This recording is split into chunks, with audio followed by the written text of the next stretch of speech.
이 예배 가운데 거룩한 간유를 한량없이 부어주시되 개인적인 기름 부음이 임하게 하시고 더 나아가 집단적인 기름 부음이 임하게 해 주셔서 우리의 삶 가운데, 인생 가운데, 사역 가운데 하나님의 스푼 크게 드러나게 하시고 나타나게 하시되 특별히 레위기 10장 3절 말씀대로 나타나게 하여 주옵소서. 하나님을 가까이 하는 자에게 내 거룩함을 나타내겠고 온 백성 중에서 내 영광을 나타내 보여주신다고 하신 약속의 말씀이 그대로 이루어지게 하시고 사모하는 영혼을 만족케 하시며 줄인 영혼에게 좋은 것으로 채워주시며 약속하신 시편 107편 9절 말씀이 그대로 이루어지게 하시고 더 나아가 저가 그 말씀을 보내어 저희를 고치사 이경에서 건져내신다고 하신 시편 110편 20절 말씀이 그대로 성취되는 밤이 될 수 있도록 하나님의 크신 은혜를 베풀어 주옵소서. 예수님의 이름으로 기도합니다. 아멘. 할렐루야. 반갑습니다. 우리 서로 다 같이 인사하겠습니다. 주님이 자리에 계십니다. 다시 한번 말씀 오늘 좋은 일이 일어납니다. 아멘 하신 분들에게 이 밤에 반드시 좋은 일이 일어나게 될 줄 믿습니다.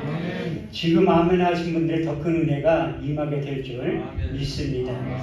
에덴 반석교회 9주년을 진심으로 축하를 드립니다. 제가 8년 전에 처음 와서 1박 2일 동안 부흥회할 때 이 단에 처음 서서 하나님의 말씀을 증언했는데 오늘은 제가 어떻게 보면 고별 설교한다는 심정으로 이 자리에 섰습니다. 그래서 많은 준비를 했는데 제가 설교를 많이 잘하지 못하는 목사 중에 한 사람이지만 그래도 하나님 앞에 많은 걸 여쭤봤어요. 제가 자면서도 설교 준비를 하고 있더라고요. 그래서 하나님이 종의 입술을 통하여 선포되는 그 약속의 말씀을 여러분들의 육에 신비에 새길 때 그 말씀을 통해서 하나님께 직접 역사하시고 일하시게 될 줄 믿습니다. 창세기 1장과 2장에 보면 하나님께서 우리를 창조하신 그 창조 목적에 대해서 자세히 기록하고 있는데 창세기 1장 27절에서 28절 말씀을 보면 여호와 하나님이 하나님의 형상대로 사람을 창조하시되 남자와 여자로 창조하시고 그들에게 복을 주시며 이르시되 생육하고 번성하여 땅에 충만하라. 땅을 정복하라. 바다의 고기와 공중의 새와 땅에 있는 모든 생물들을 다스리시는 능력을 주셨다고 말씀하고 있습니다. 우리 인간들은 하나님의 형상을 닮은 존재라고 우리 하나님께 직접 말씀하셨지만 시편 82편 6절 말씀에 보면 너희는 다 지존자의 아들과 딸들이며 너희는 다 영들이라고 말씀하고 있습니다. 우리 주님께서도 우리와 하나님의 관계 속에서도 이런 정의를 내려주셨는데 요한복음 10장 34절 35절 말씀에 보면 너희 율법에 기록한 바 내가 너를 신이라 하지 아니하였느냐 성경은 폐하지 못하나니 하나님의 말씀을 받은 사람들을 영적인 존재, 신적인 존재, 하나님의 형상을 닮은 존재라고 말씀하고 있습니다. 이렇듯이 우리는 하나님께서 우리를 직접 지으셨고 만드셨다고 말씀하고 있습니다. 창세기 1장과 2장에 보면 하나님께서 천지 창조를 하실 때 말씀으로 천지를 지으셨다고 약속하셨고 또 그렇게 실천하셨지만 유일한 인간만이 하나님께서 직접 손을 대신 거예요. 창세기 2장 7절 말씀을 보면 하나님이 흙으로 사람을 지으시고 그 코에 생기를 불어넣으시니 사람이 생명이 되었다고 말씀하고 있습니다. 우리 육체는 흙으로 만들어졌지만 우리 육체 가운데 하나님의 영, 하나님의 호흡, 하나님의 생명이 들어있기 때문에 우리가 하나님의 형상을 닮은 존재라고 말씀하고 있습니다. 그렇지만 아담 이후 노아 홍수 시대 이후로 사람들이 타락한 그 광경을 보면서 하나님께서 사람 지으셨음을 한탄하셨다고 창세기 6장 5절을 통해서 말씀하고 있습니다. 여호와께서 가라사대 사람이 제가 세상에 관영한가 그 모든 계획에 항상 악한 것뿐을 아시고 사람 지으셨음을 한탄하셨다고 말씀하고 있어요. 그래서 하나님께서 인간들에게 하나님의 영 성령을 부어주신 그 결과로 하나님의 형상을 닮은 존재이지만 창세기 6장 3절 말씀에 보면 여호와께서 가라사대 나의 신이 영원히 사람과 함께 있지 아니하리니 이는 그들이 육체가 됨이라. 그러나 그들의 날은 120년이 된다고 말씀하고 있습니다. 그래서 육체가 된다는 것은 우리 육체, 바디를 말하는 것이 아니라 하나님과의 관계가 끊어진 상태, 하나님과의 단절된 상태를 이제 육체라고 표현하고 있습니다. 그래서 우리 인간들에게 하나님의 영, 성령이 떠난 그 상태는 자기의 소견에 옳은 대로 살아갈 수밖에 없는 존재들이라고 말씀하고 있어요. 그래서 하나님의 약속의 말씀이 없는 사사시대에 사사기 21장 25절 말씀을 보면 그때 이스라엘의 왕이 없으므로 자기의 소견에 옳은 대로 행하였더라. 이사야 선지자는 우리 인간과 하나님의 생각이 이렇게 다르다고 구별해서 말씀하고 있어요. 이사야 55장 8절에 9절 말씀을 보면 내 생각은 너희 생각과 다르며 내 길은 너희 길과 달라서 하늘이 땅보다 높은 같이 내 생각은 너희 생각보다 높으며 내 길은 너희 길보다 높으니라.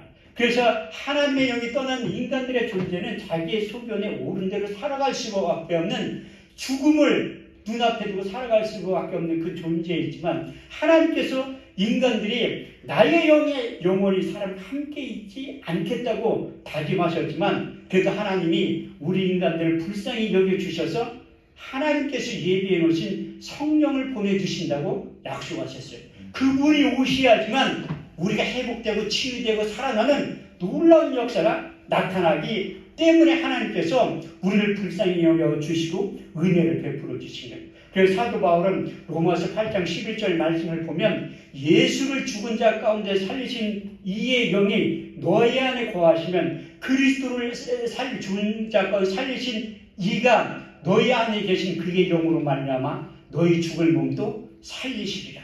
할렐루야. 그분이 오셔야지만 우리 육체를 살려주신다고 말씀하고 있습니다. 하나님이 영이 없는 존재는 죽은 육체에 지나지 않는다고 말씀하고 있어요. 그래서 로마서 8절 말씀을 보면 누구든지 그리스도의 영이 없으면 그리스도의 사람이 아니라고 바울은 반대히 말씀하고 있고, 에스겔서 37장 5절에 6절 말씀을 보면 우리가 하나님께 생기를 불어넣으신 목적이 무엇인가 하면 우리를 살리기 위해서 하나님의 영을 부어주신다고 말씀하고 있습니다. 내가 생기를 너희 안에 들어가게 하리니 너희로 살게 하리라. 너희의 심지를 두고 살을 입히고 가죽을 덮고 생기를 들어가게 하리니 너희로 살게 된다고 말씀하고 있습니다. 우리 주님께서도 직접 말씀하실 때 요한복음 6장 63절 말씀을 통해서 살리는 것은 영이니 육은 무익함이라. 내가 이른 말이 영이요 생명이 될 것이라고 강조하시면서 말씀하셨어요. 그렇듯이 이제 하나님께서 우리 인간들을 사랑하셔서 그 떠났던 성령이 우리 육체 가운데 부어주게 되신다는 약속을 이사야 선지자와 요엘 선지자를 통해서 두 군데에 걸쳐서 약속하셨어요. 그 여러분들이 잘 알고 있는 요엘서 2장 28절에서 29절 말씀을 보면 그 후에 내가 내 신을 모든 만민에게 부어주리니 너희 자녀들은 장래일을 말할 것이며 너희 젊은이는 한 상을 보고 너희 늙은이는 꿈을 꾸기리라. 그때 내가 내 신을 남종과 여종들에게 부어준다고 약속하셨어요. 그리고 또 이사야 선지자의 입술을 통해서 이사야 32장 15절 말씀을 통해서 마침내 성령을 위에서부터 부어주리니 광야가 아름다운 밭이 되고 아름다운 밭이 살림으로 변한 놀라운 역사가 나타나게 된다고 약속하셨어요. 근데 그것뿐만 아니라 우리 주님께서도 이제 공생의 사역을 시작하시면서 성령에 대해서 니고데모의 그 대화 속에 잠깐 언급하신 다음에 이제 사역의 마지막 부분에 가서 우리 주님의 제자들을 불러놓고 그분이 오시게 될 것이다. 이런 약속의 말씀을 하셨어요. 그 요한복음 16장 7절에 9절 말씀을 보면 내가 실상을 말하니 내가 떠나가는 것이 너희에게 유익이라. 가면 내가 보혜사를 보내리니 그가 와서 죄에 대하여 의에 대하여 심판에 대하여 이 세상을 책망하시리라. 죄에 대하려면 너희가 나를 믿지 아니하며 의에 대하려면 내가 아버지께로 가서 너희가 나를 믿지 아니하며 심판에 대하려면 이 세상 임금이 심판을 받았느니라. 이 말씀을 하신 다음에 요한복음 14장 16절에 18절 말씀을 통해서 내가 아버지께 구하겠으니 그가 또 다른 보혜사를 너희에게 주사 영원토록 너희와 함께 있게 하시리니 저는 진리의 영이라. 이 세상은 능히 저를 받지 못하나니 이는 저를 보지도 못하고 알지도 못함이라. 그러나 너희는 저를 아나니 저는 너희와 함께 거하시며 또 너희 속에 계시겠습니다.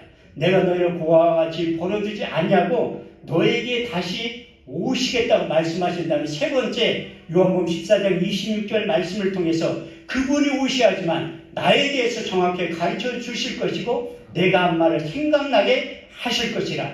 요한복음 14장 26절 말씀을 보면 보혜사 곧 아버지께로부터 너에게 보내실 성령 그가 너에게 모든 것을 가르치시고 내가 말한 모든 것을 생각나게 하시라 하신 다음에 요한복음 15장 26절 말씀을 통해서 다시 한번 강조하고 있습니다.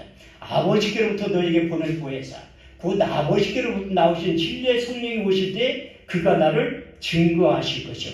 그분이 오셔야지만 어제나 오늘이나 영원토록 동일하신 그 주님을 이제 생생하게 설명하고 그분께서 하신 말씀을 생각나게 하는 놀라운 역사가 나타나게 하실 거다. 이 말씀을 하신 다음에 요한복음 16장 13절 말씀을 통해서 그리 안에 진리의 성령이 오시면 그가 너를 모든 진리 가운데로 인도하시니 그가 스스로 말하지 않고 듣는 것을 말하시며 장래의 일을 너에게 알려주실 것이다.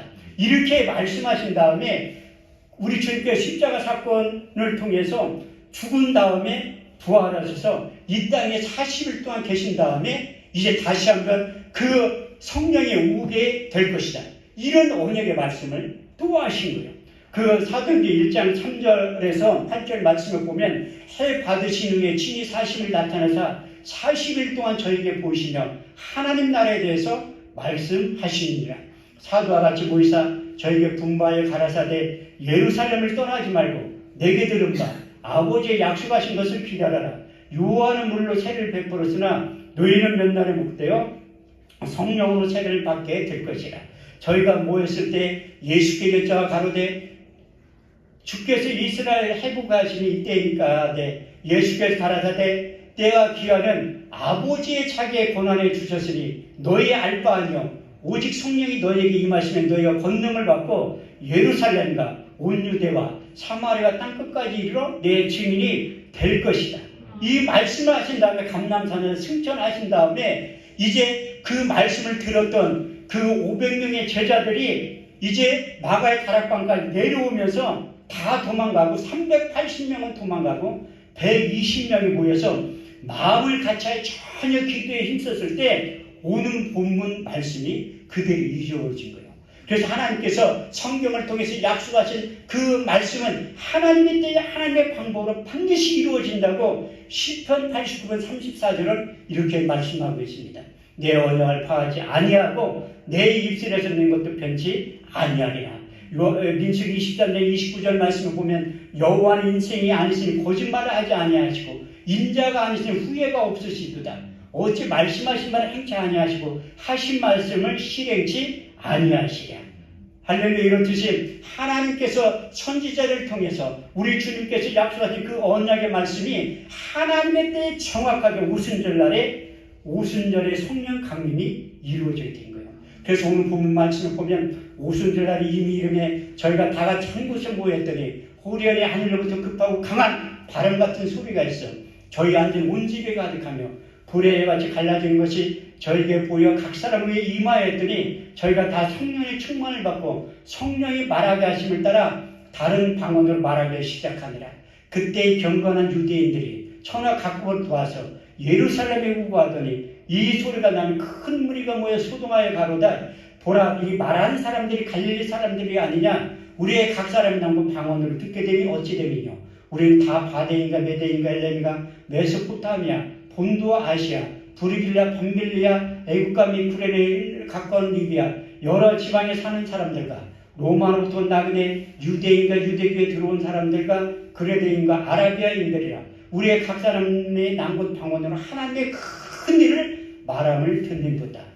성령이 임하면 하나님의 큰 일을 말하게 하시는 말씀을 듣게 될 줄 믿습니다. 그래서 성령이 임할 때 이런 현상이 나타나는데 오늘 사도행전 2장 1절 4절 말씀을 보면 세 가지의 현상이 나타난다고 말씀하고 있습니다. 그래서 성령이 임할 때는 바람 같은 소리로 임한다고 말씀하고 있습니다. 바람이 불면 이제 자연적인 바람도 있지만 이제 우리 주님께서 그 니고데모에게 성령으로 거듭난 자에게 이런 현상이 나타나는데 육으로 난 것은 육이요 성령으로 난 것은 영이니 물과 성령으로 거듭나지 아니하면 하나님 나라에 들어갈 수 없다고 거듭난 중생의 빙에 대해서 말씀하시면서 바람이 임의로 볼 때 너희가 그 소리를 들어도 어디서 와서 어디로 가는지 알지 못하거늘 성령으로 난 자들이 이러하느라고 말씀하고 있어요. 또 바람은 엘리야에게 하나님께 사랑하는 엘리야에게 직접 하나님께서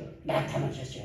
그 열왕기상 19장 11절 말씀을 보면 여호와께서 엘리야에게 이르시되 너는 나가서 여호와 앞에 산에 섰으라 하시니 여호와께 지나가시는데 크고 강한 바람이 산을 부수고 바위를 부쉈다고 말씀하고 있어요. 그래서 그 하나님께서 보내주신 성령이 임할 때 그런 놀라운 현상이 나타나는데 마가의 다락방에 모였던 120명의 사도들은 바람 같은 소리가 있었다고 말씀하고 있습니다. 그래서 저도 이 바람 같은 소리뿐만 아니라 산을 가르고 바위를 부셨던 그런 체험이 있어요. 하나님께서 제가 하나님 영적인 세계에 전혀 알지 못하니까 그 말씀을 하나하나 경험시키고 체험시키기 시작하는 거예요. 누구나 우리나라에서 기도 좀 해본다는 저 뒤에 계신 선교사님들도 기도하러 삼각산에 많이 갔었어요. 그 삼각산에 저희도 신학교 다닐 때 일주일에 한 번씩 갔다니까. 그런데 저는 가기 싫은데 억지로 끌려가는 거예요. 왜? 이제 막차 타고 올라가면 차가 없으니까 버스 다닐 때까지 죽고 나서 하는 삼각산에 있어야 된다는 거예요. 그래도 그것도 훈련의 과정이에요. 그 삼각산 올라가다 보면 유명한 삼각산 미랄기도원이라고 있습니다. 제가 그 1시간 동안 집회를 하는데 월요일날 저녁에 그 말씀을 듣는 분들이 한 20분이 지났는데 다 쓰러지기 시작하니 쓰러지기. 그런 현상이 제 사역 가운데 최초로 나타나는 거예요. 뭐 안수를 하는 것도 아니고 그냥 말씀을 전하는데 쓰러지기 시작해요. 고린도전서 2장 4절에서 5절 말씀을 보면 내 말과 내 전도함이 지혜에 권하는 말로 하지 않고 다만 성령의 나타남과 능력으로 하여 너희 믿음이 사람의 지혜에 있지 않고 하나님의 능력 가운데 있게 하려 하였더라. 그래서 그 집회가 끝난 다음에 제가 쓰러진 사람들한테 찾아가서 물어봤습니다. 왜 쓰러졌냐고. 그러니까 십자가 뒤에서 포인트 강풍이 날라와가지고 자기들 쓰러뜨렸다. 이런 현상이 지금도 있어요. 제가 지금부터 한 10년 전에 부산에 가서 집회를 하는데 그분이 한 부산에서 100명 가까이 되는 교회였어요. 그런데 그 목사님이 자꾸 설교를 하는데 여기 서서 계시는 거예요. 그런데 하나님께서 앉히는 방법도 여러 가지더라고요. 그 설교를 하는데 그 목사님이 썰매타 하듯이 쭉 뒤로 밀려가더라고요. 이게 왜 그러지? 하면서 그 목사님이 앞으로 또 오시는. 그럼 두 번째로 밀게 하시던 저 뒤에 의자에 가서 털썩 앉히시더라고요. 지금도 하나님의 말씀은 어제나 오늘이나 영원토록 동일하게 될 줄 믿습니다. 그래서 그 바람같이 임하는 성령이 있지만 두 번째 말씀 불의 해같이 갈라지는 것이 저에게 보여 각 사람에게 임하게 됐던 귀로 듣던 하나님의 임재를 통해서 눈으로 봤다는 거예요. 120명의 사도들이. 그래서 불의 해같이 갈라진 걸 저에게 보여 각 사람 위에 임하여 있더니 그 성경은 불하면 하나님의 임재를 뜻해요. 출애굽기 19장 18절 말씀을 보면 신의 산에 연기가 자욱하니 불 가운데서 하나님께서 강림하시니라. 불 가운데서 하나님이 강림하니 불하면 하나님의 임재를 뜻하는 거예요. 그래서 불하면 떠오르는 사람이 있잖아요. 모세는 불 가운데서 떨기난 불꽃 가운데서 하나님을 만나서 사명과 소명을 받은 거예요. 또 누구냐? 불하면 떠오르는 인물이 솔로몬이라니까요. 불하면 떠오르는 인물을 엘리야를 생각하는데 엘리야도 제가 조금 이따 말씀드릴 거예요. 두 번째로 떠오르는 인물이 누구냐? 솔로몬이. 솔로몬이 성령을 다 짓고 난 다음에 하나님 앞에 기도를 하는 거예요. 그때 이런 현상이 나타났다고 역대하 7장 1절에 3절은 이렇게 말씀하고 있습니다. 솔로몬이 기도를 마친 불이 하늘에서부터 내려와서 그 번제물과 제물들을 사르고 여호와의 영광이 여호와의 전에 가득함으로 제사장이 능히 그 전에 들어가지 못하였고 이스라엘 자손은 불이 내리는 것과 여호와의 영광이 여호와의 전에 가득한 것을 보고 박석당 땅에 엎드려 여호와께 경배하여 이르기를 선하시도다.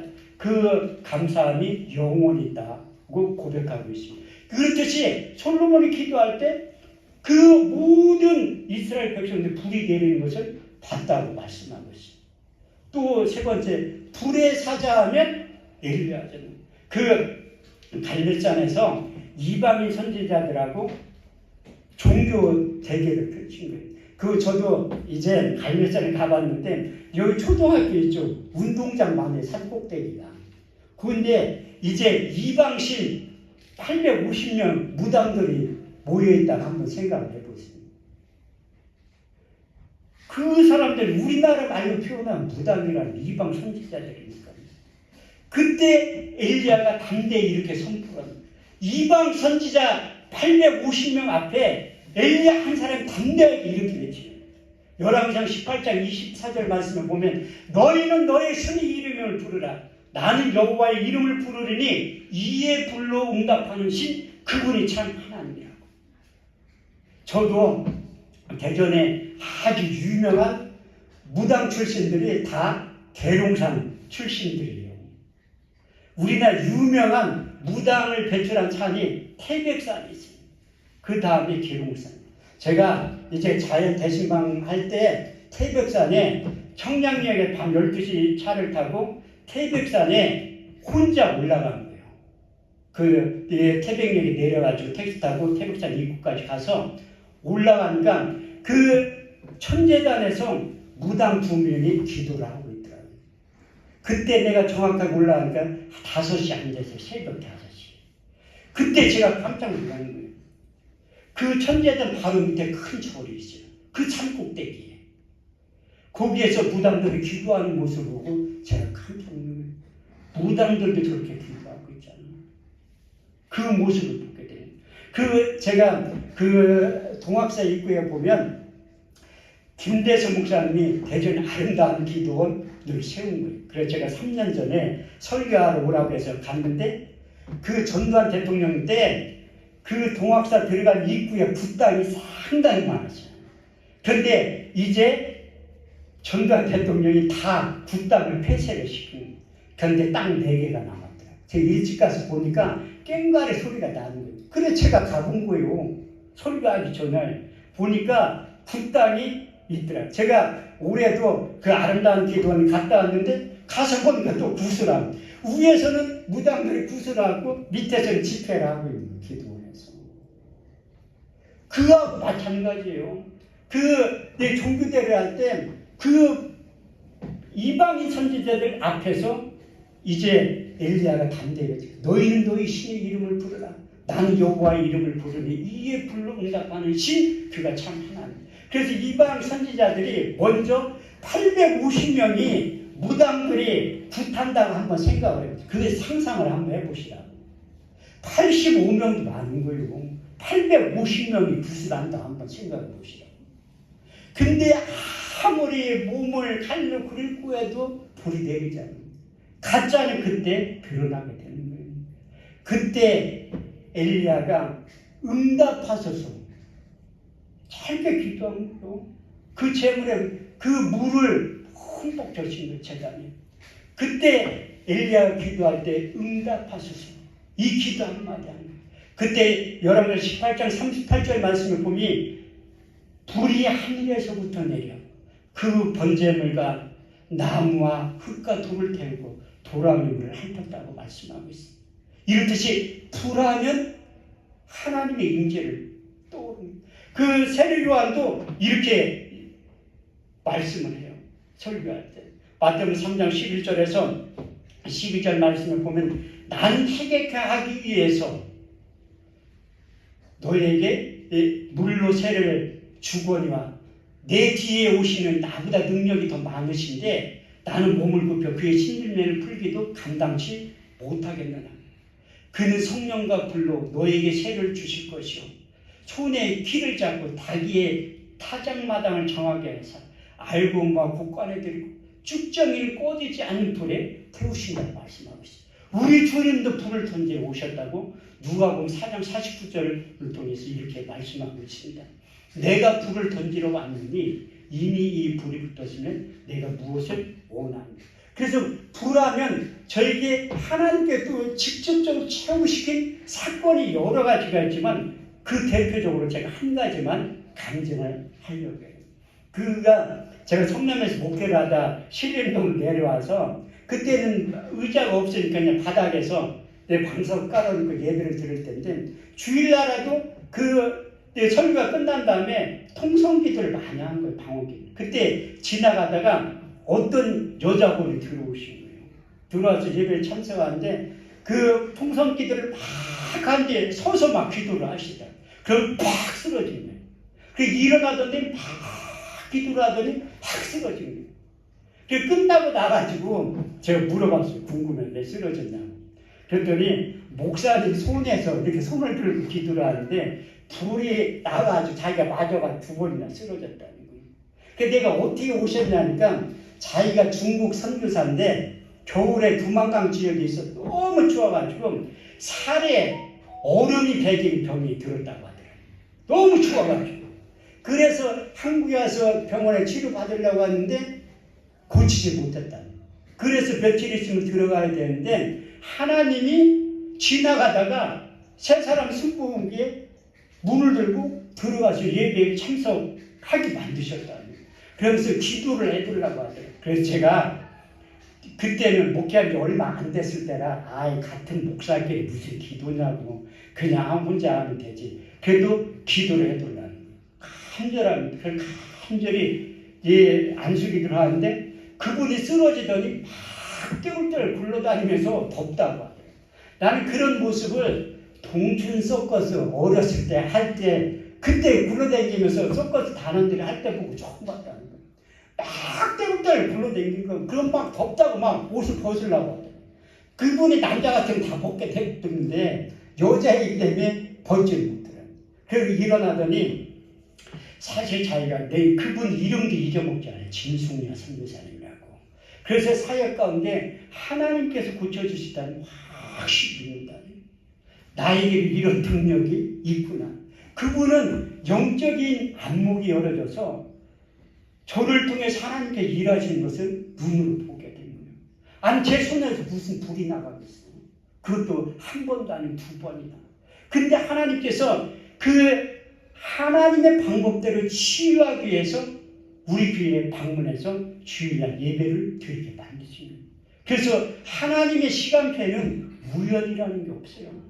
하나님의 계획 속에 다 범주 안에 들어가 있기 때문에. 왜? 그분이 며칠 후에 사역지로 돌아가야 되는데 그 육체의 고통 가운데서 벗어날 수 있는 방법은 마태복음 19장 26절 말씀을 보면 현대의학으로 못 고친다 할지라도 하나님은 다 고치신다. 사람으로서는 할 수 없으되 하나님은 다 하실 수 있느니라. 할렐루야. 그 선교사님한테 그 약속의 말씀이 그대로 임한. 그때부터 저는 그 하나님의 약속의 말씀이 바람으로 역사하시고 불로 역사하신다는 것을 제가 경험했으니까 믿어지게 되는 거예요. 영적인 세계는 아무리 많이 알고 있다 할지라도 경험하지 않고 체험하지 않으면 알 수가 없다는 거예요. 그래서 하나님께서 아무것도 모르는 저를 통해서 하나하나 직접 가르쳐 주시기 시작합니다.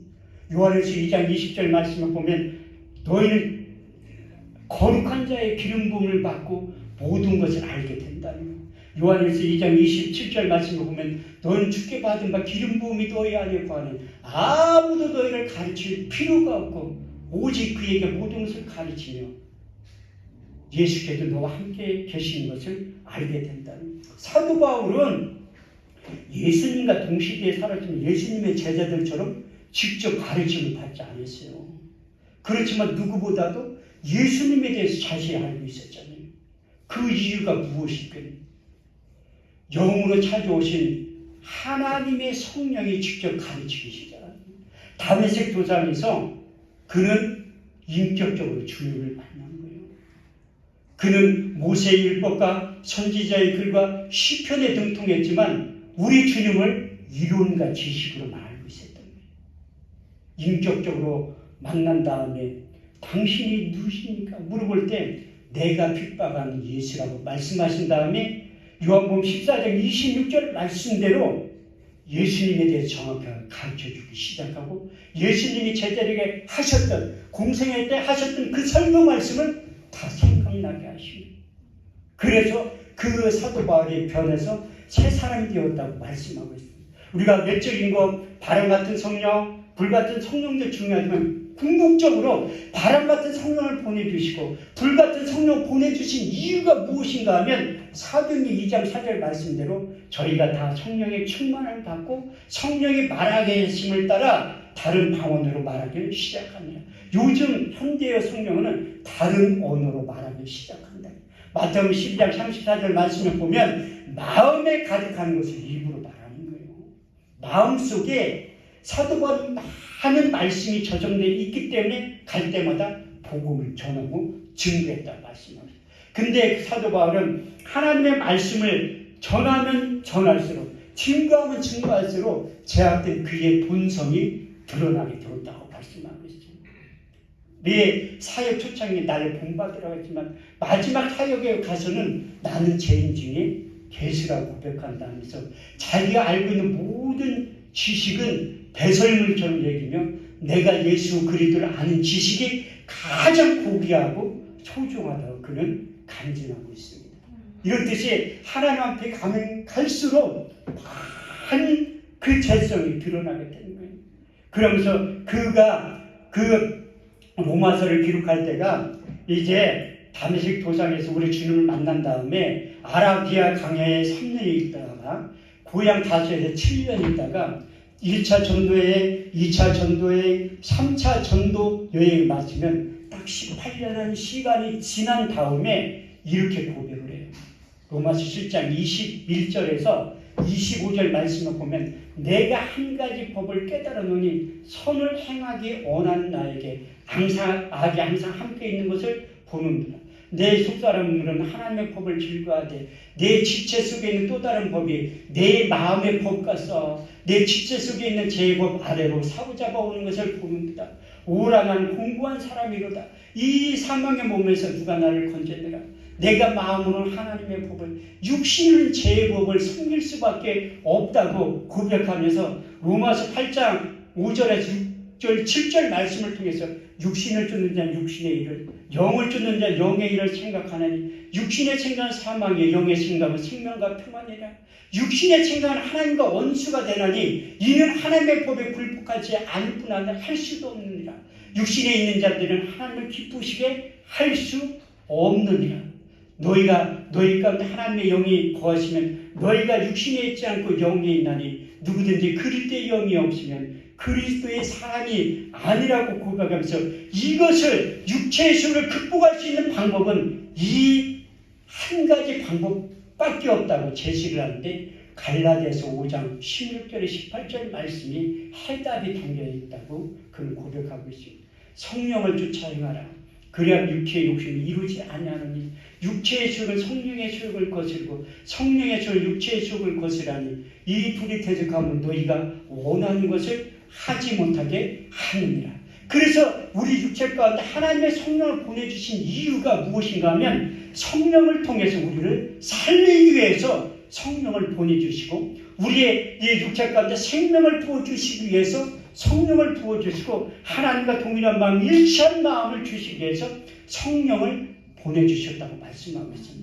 에스겔 11장 19절 20절 말씀을 보면 너희 속에 일치한 마음을 주고 그 속에 새 신을 주어 너희 몸에서 굳은 마음을 제어버리고 부드러운 마음을 줄 것이며 그 속에 새 신을 주어 너희 율례와 규례 법도와 모든 것들 지킬 수 있는 능력도 하나님께 주신다고 말씀하신 다음에 에스겔 36장 26절 27절 말씀을 보면 너희 속에 새로운 마음과 새 영을 주고 너희 몸에 굳은 마음을 제어버리고 부드러운 마음을 줄 것이며 또 너희 속에 새 신을 주어 내 율례를 행하며 규례와 법들을 지켜 행할 수 있는 능력을 주신다고 말씀하고 있습니다. 그래서 성령이 임하면 우리의 생각을 사로잡는 겁니다.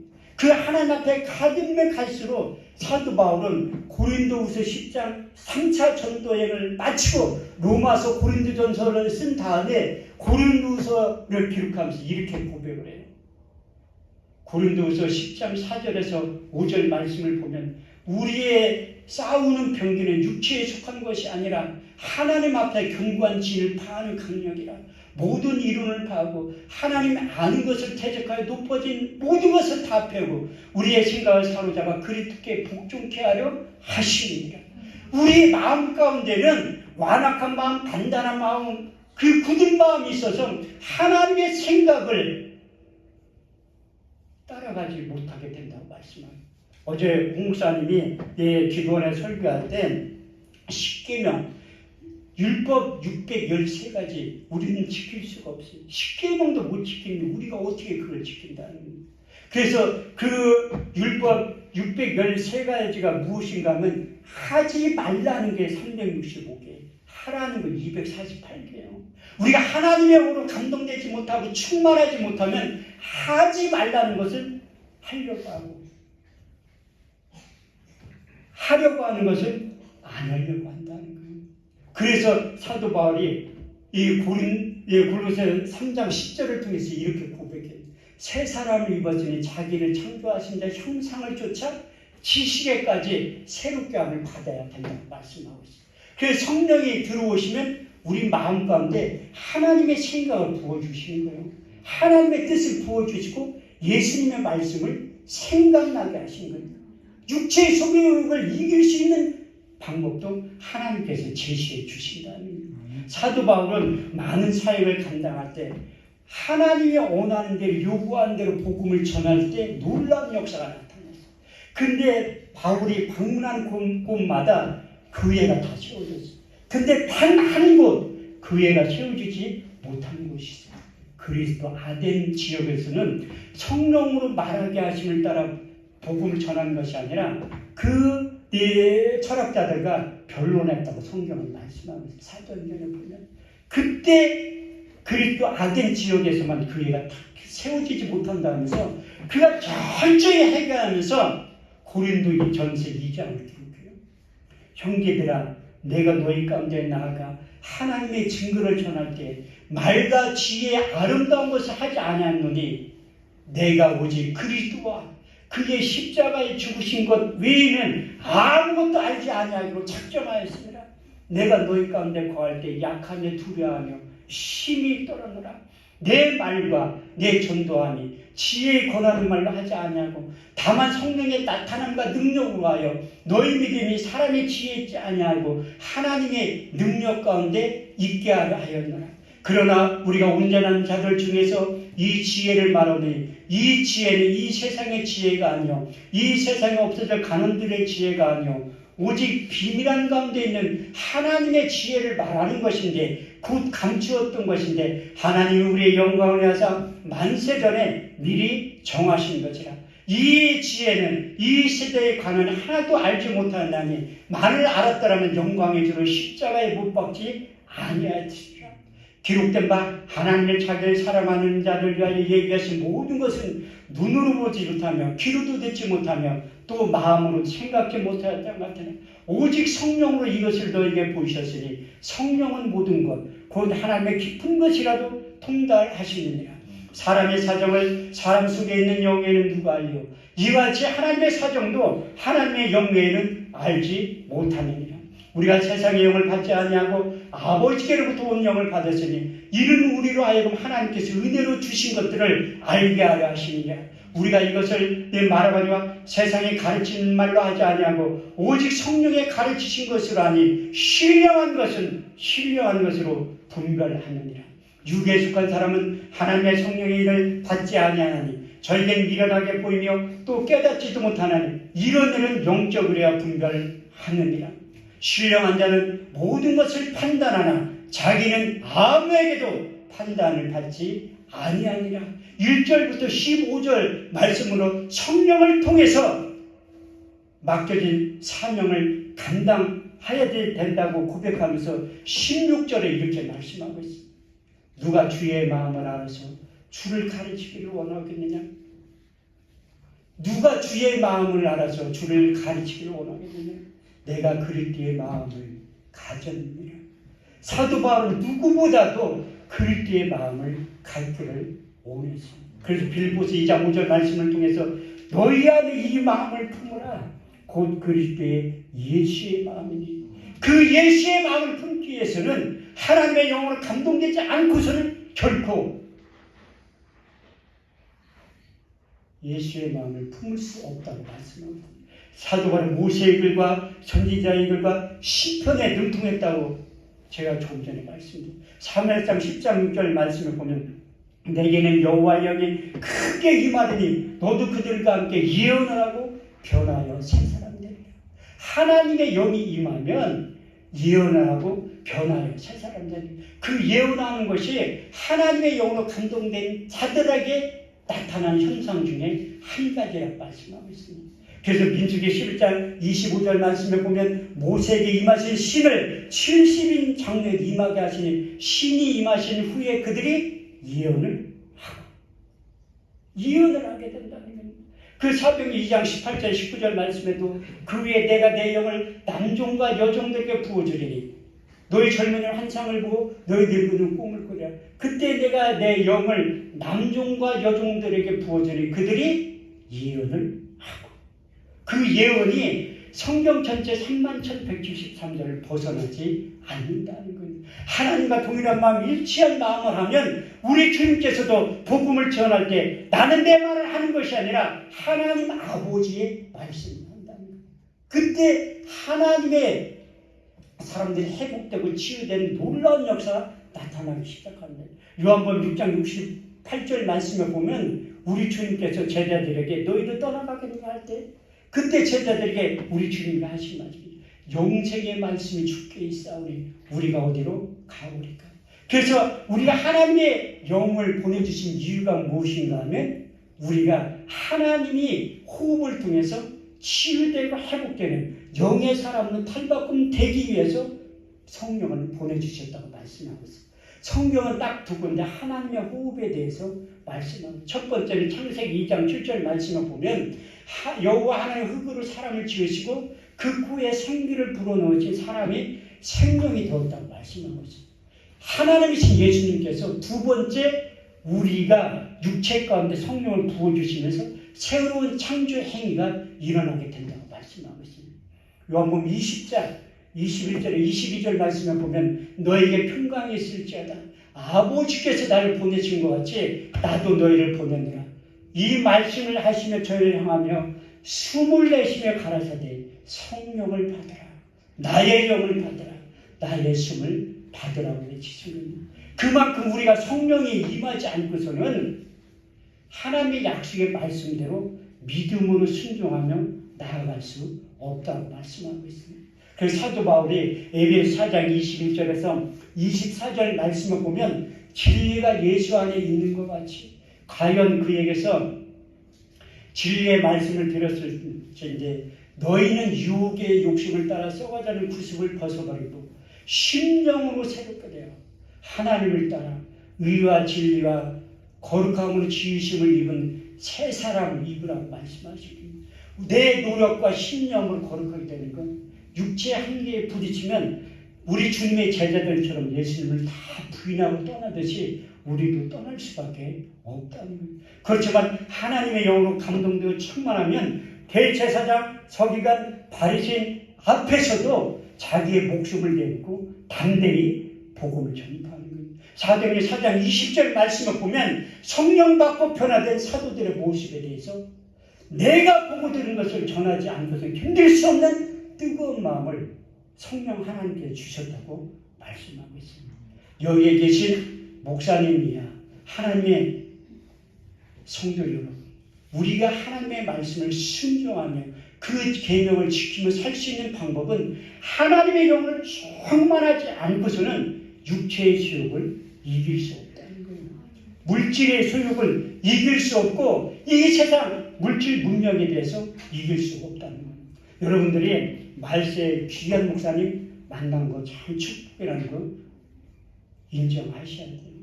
마태복음 13장 58절 말씀을 보면 예수님이 그 대제사장 바리새인 서기관들을 책망하시는 거예요. 세상의 계명과 교훈으로 가르치니 하나님을 헛되이 경배하게 만드는 거예요. 그래서 말씀만 오직 증거하는 그 말씀을 통해서 여러분들의 삶의 변화가 놀랍게 나타나게 될 줄 믿습니다.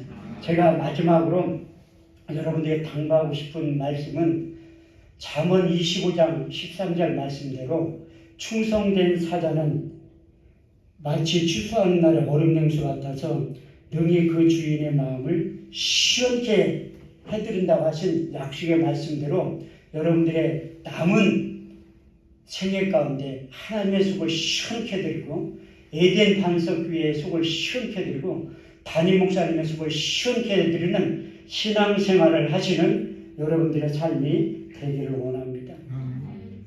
이제 찬양 한 곡 부르고 이제 통성으로 기도할 때 하나님의 놀라운 역사가 여러분들의 삶 가운데, 인생 가운데, 사역 가운데 그대로 임하게 될 줄 믿습니다.